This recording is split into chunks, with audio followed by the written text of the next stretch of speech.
Legal, o exercício 3 traz um exercício envolvendo limites e continuidade. Você já estudou limites e continuidade em cálculo 1. Mesmo que você não se recorde, você estudou esse assunto, tá bom? Nós vamos trazer agora esse mesmo assunto com uma abordagem muitíssimo parecida como foi lá no cálculo 1, desculpa, só que agora envolvendo duas variáveis independentes, variável x e variável y, ok? Lá no cálculo 1, nós chamávamos f de x de y, aqui nós chamamos f de x, y de z, beleza? É isso que nós fazemos, legal. Então, essa função é o que nós chamamos de função definida por várias sentenças, mais especificamente duas sentenças. E essa função, ela respeita essa sentença aqui, se o meu x for diferente de y, ok? Ou seja, se eles não assumirem o mesmo valor, e ela assume um valor ou um número real, ok? De tal maneira que isso só acontece se meu x for igual ao meu y, beleza? Então na prática é o seguinte, o exercício está pedindo quanto que vale esse L para que essa função seja contínua. Qual o valor de L para que essa função seja contínua? Nesse ponto de coordenadas 1 e 1. Ou seja, meu x aqui vale 1, meu y também vale 1. Beleza, pessoal? É isso. Então, para uma situação onde meu x é igual ao meu y, que é esse caso nosso, porque nós estamos levando em consideração esse ponto para poder avaliar a função, ok? Então, se meu x é igual ao meu y, nesse caso, eu vou ter que usar essa sentença que você está vendo em cima. Então, na hora que você for calcular f de 1, que é o ponto no qual eu quero que a minha função seja contínua, daqui a pouco a gente vai recordar isso aí, quando é que uma função é contínua num ponto. No ponto de coordenadas f1, 1, na hora que eu substituir aqui, ó, no lugar do x, coloca 1, e no lugar do y eu coloco 1, eu vou ficar com o seguinte, ó, isso aqui vai dar 1 menos 1 sobre 1 menos 1. Não vai cortar e falar que isso aí é 1, hein? Me ajuda nessa aí, beleza? 1 menos 1 é 0 e 1 menos 1 é 0. Ou seja, na hora que eu substituo na minha função, no domínio eu pego lá o par ordenado de coordenadas 1 e 1 e substituo na função, beleza? Essa função aqui é uma função que vai do R2 em R, ok? Eu pego um par ordenado, eu tenho como pego um par ordenado para o meu domínio e eu tenho como imagem um valor, um número, legal? Beleza, então você vai perceber que deu 0 sobre 0 e nessa circunstância onde eu tenho 0 sobre 0, eu digo que aqui eu tenho uma indeterminação, lembra disso? Uma coisa eu te garanto em cálculo 2, você vai sentir muita saudade do cálculo 1, beleza? Muita coisa bruta aguarda vocês aí. Então, meus queridos, olha só, o que eu tenho que fazer aqui? Eu tenho que tirar essa indeterminação, porque na hora que eu pego o meu par ordenado e substituo na função, a minha imagem não aparece. Por quê? Porque eu tenho uma indeterminação. Lembra lá quando a gente calculava limite? A gente tinha que tirar a indeterminação, aqui é a mesma coisa, tá? Então vejamos, eu vou olhar para essa função f aqui, eu vou olhar para essa função f, ó, estou nessa situação, porque, opa, desculpa, aqui é x diferente de y, estou falando besteira, né? Para x diferente de y é válida essa função aqui, né? Na prática, voltando à questão aqui, na prática a minha função não está definida no ponto de coordenadas 1 e 1, beleza? Não está definida, pelo menos para essa função que está aqui em cima não, legal? Então eu vou ter que pensar numa situação, numa forma de tirar a minha indeterminação. De que maneira que eu vou tirar a minha indeterminação? A minha f de x, y é quem? Primeiro, x à quarta menos y à quarta sobre x menos y, beleza? Tem que olhar para x à quarta menos y à quarta, lembrar lá de diferença de quadrados. Vou deixar uma aula para você aí, das antigas, está lá na playlist de matemática básica. Nessa aula você tem acesso à diferença de quadrados. Isso aqui vai se transformar em x ao quadrado mais y ao quadrado, que multiplica x ao quadrado menos y ao quadrado. Beleza? Sobre x menos y. Bacana?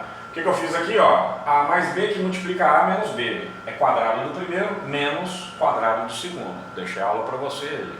Bacana? Continuando aí, eu vou...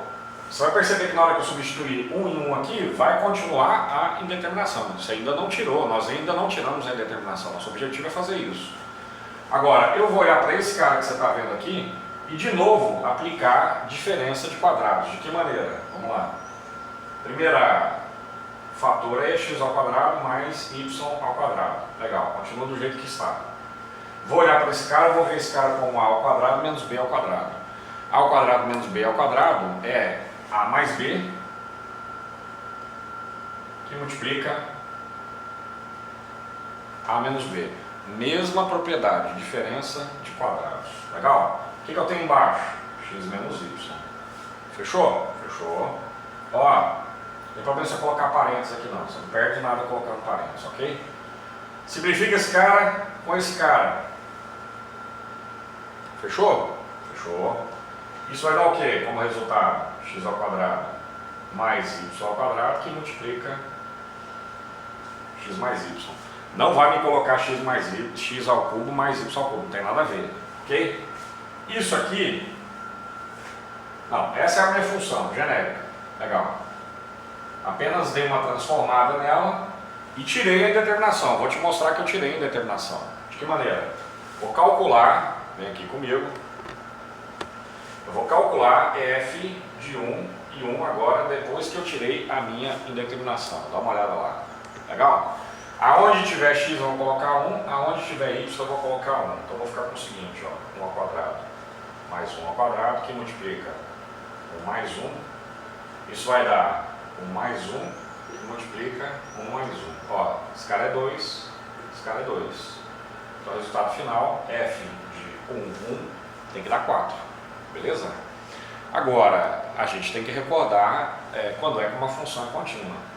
Uma função é contínua quando o limite, vamos lá, vamos lembrar lá no cálculo 1, limite da f com x tendendo a A era igual a f de A. Lembra disso? Eu não tinha nenhum degrau, eu não tinha nenhuma falha na função. Eu pego o lápis, desenho o gráfico da função e não tiro o lápis do papel. Não tiro, não tem nenhum buraco, não tem nenhum salto, ok? Então dessa forma, a função vai ser contínua quando isso aí acontecer. Quando o meu limite da função com x tendendo a A foi exatamente igual ao valor numérico da função para x igual a A. Tecnicamente é isso, lá no cálculo 1. Agora aqui no cálculo 2, limite da f para x, y, ao mesmo tempo tendendo a B, tem que ser igual a f de A, B. Você percebeu que aumentou uma, vamos sinalizar isso aqui, você percebeu que aumentou uma variável a mais? Nós tínhamos uma só, agora nós temos duas. Então perceba, isso aqui, cálculo 1, isso aqui, cálculo 2, beleza? Faz analogia, aliás é um exercício constante. A partir do momento que você conseguir transitar em cálculo 2, fazendo analogia com aquilo que você sabe de cálculo 1 ou com aquilo que você aprendeu em cálculo 1, você vai se dar bem sempre, beleza? Esse é o raciocínio. Então, ó, limite da f com x tendendo a A é igual a f de A. Nesse caso, lá em cálculo 1, f é o quê? Contínua. Legal? Aqui no cálculo 2, limite da f com para ordenado x, y tendendo a B, simultaneamente, ao mesmo tempo, em qualquer direção. Lá no cálculo 1, eu podia vir, agora eu acho que a tela está trocada, eu não sei o que é direita e o que é esquerda, tá? Deixa eu ver aqui, vai ser... Tá. Quando eu venho, imagine que o meu rosto é o número, tá? É o valor. É o A, esse A aqui. Quando eu venho próximo desse número, só que à direita desse número, ok? Quando o limite da função, quando o meu domínio se aproxima do meu valor de A, só que à direita desse valor, é exatamente igual ao limite da minha função, quando eu me aproximo desse mesmo valor que é o A, que é a minha cabeça, só que é à esquerda desse valor. Quando esses dois limites são iguais, ou seja, quando o limite unilateral é igual, ou quando o limite à direita é igual ao limite à esquerda, e quando, aí no caso existe limite, né? E quando esse limite unilateral é exatamente igual ao valor numérico da função no ponto, eu digo que a minha função é contínua. Legal?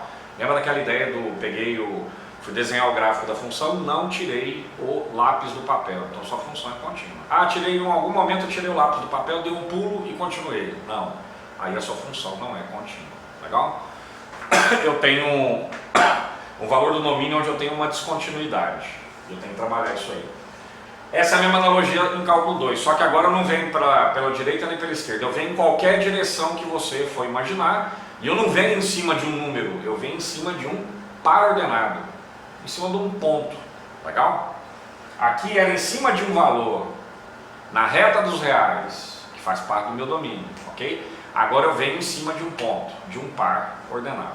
Legal? E aí, pessoal, de volta, tentando terminar o exercício aí, ó. Olha só, aqui, aí sim, aqui eu calculei a imagem da minha função para quando o meu domínio é o par ordenado 1 em 1. O exercício está pedindo que essa função seja contínua nesse par ordenado, ok? Legal. Quando eu calculei, eu encontrei 4. Por essa definição que você está vendo aqui, ó, se esse limite aqui vale 4, a minha função no ponto também tem que valer 4, ok? Na verdade, eu já calculei a minha função no ponto. Por que eu posso fazer isso? Método da substituição direta. A partir do momento que na minha função eu já tirei indeterminação, eu tirei indeterminação porque eu apliquei a propriedade de produtos notáveis. A partir do momento que eu tirei a minha indeterminação e a minha função está dessa forma, eu posso aplicar o método da substituição direta. Ou seja, direto, né?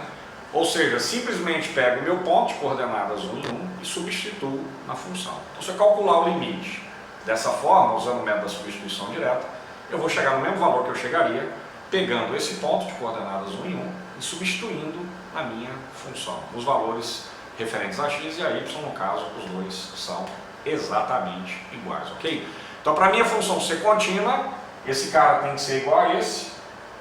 Calculamos esse cara, deu 4. Se você tivesse calculado o limite da minha função, da nossa função, depois de retirada a indeterminação, você na prática estaria simplesmente calculando a imagem da função naquele par ordenado, naquele ponto. E o seu resultado evidentemente seria os mesmos 4, ok? Então, para minha função ser contínua, esse L, que é esse cara aqui, ó, ele tem que ser exatamente igual a 4, beleza? Interessante aí você tentar dar uma recordada em continuidade de uma função. Vou deixar uma aula para você, lá de cálculo 1, para você recordar esse assunto aí e partir para o abraço. Beleza? Galera, aula número 4, quero te encontrar, hein? Fechou? Não se esqueça, hein, de entrar no nosso grupo aí no Facebook, grupo bombando, próximo aí de 6.300 pessoas, envolvidas aí em prol do mesmo projeto, que é o projeto de acompanhamento aí de vocês que fazem graduação pela Univesp. Valeu, um abraço.